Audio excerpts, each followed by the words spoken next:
दुसरा मी म्हणेल की प्रश्नपत्रिका हा एक सगळ्यात महत्त्वाचा रिसोर्स असू शकतो. जसं मी प्रत्येक वेळेला प्रश्नपत्रिका म्हणत असतो, प्रत्येक जण जो क्वालिफाय झालेला आहे प्रत्येक जण सजेस्ट करत असतो की तुम्ही क्वेश्चन पेपर बघा, पाठीमागच्या प्रश्नपत्रिका बघा. तर पाठीमागच्या प्रश्नपत्रिका बघा, प्रश्नपत्रिकेमध्ये क्वेश्चन्स कसे विचारले जाईल. आता तुम्हाला जर विचारलं असेल ईज ऑफ डुईंग बिझनेस जो आहे, ईज ऑफ डुईंग बिझनेस, ओके, तर हे कोणाच्या मार्फत काढलं जातं असं विचारलं जाऊ शकतं. तर आपल्याला माहिती आहे हे वर्ल्ड बँकेच्या मार्फत काढलं जातं.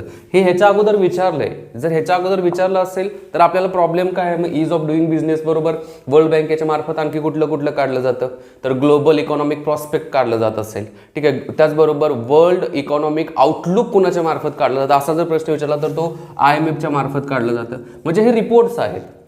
फायनान्शियल स्टॅबिलिटी इंडेक्स जो आहे, म्हणजे आर्थिक स्थिरता निर्देशांक जो आहे तो कोणाच्या मार्फत काढला जातो, तर रिझर्व्ह बँक ऑफ इंडियाच्या मार्फत काढला जातो, RBIच्या मार्फत काढला जातो.